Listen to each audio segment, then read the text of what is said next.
আজই কলকাতায় এসে পৌঁছন জাতীয় মহিলা কমিশন। আরজি করের ঘটনায় উদ্বেগ প্রকাশ করেছেন তারা। লালবাজারেও যান কমিশনের সদস্যরা এবং তদন্তের গতি প্রকৃতি জানতে পুলিশ আধিকারিকদের সঙ্গেই বৈঠক। আরজি করে ডাক্তারি পড়ুয়াকে খুনের ঘটনা নিয়েই এবার তৎপর জাতীয় মহিলা কমিশন। লালবাজারে গিয়েছেন কমিশনের সদস্যরা, সেখানেই লালবাজারের আধিকারিকদের সঙ্গে তারা কথা বলেন এবং এই যে ঘটনা ঘটেছে সেই ঘটনাতে আরজি করের ঘটনা নিয়ে উদ্বেগ প্রকাশ করেন জাতীয় মহিলা কমিশনের সদস্যরা।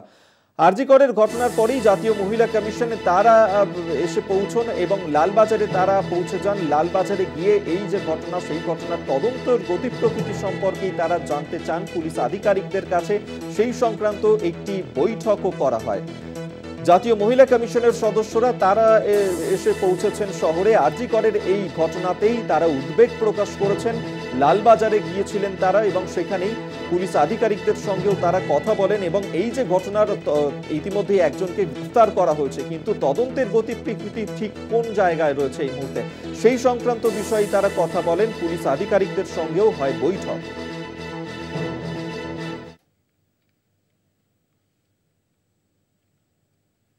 काम कर रहे हैं, उनका इन्वेस्टिगेशन चल रहा है और उन्होंने आश्वासन किया है कि वो जल्द से जल्द इस केस को निपटा देंगे।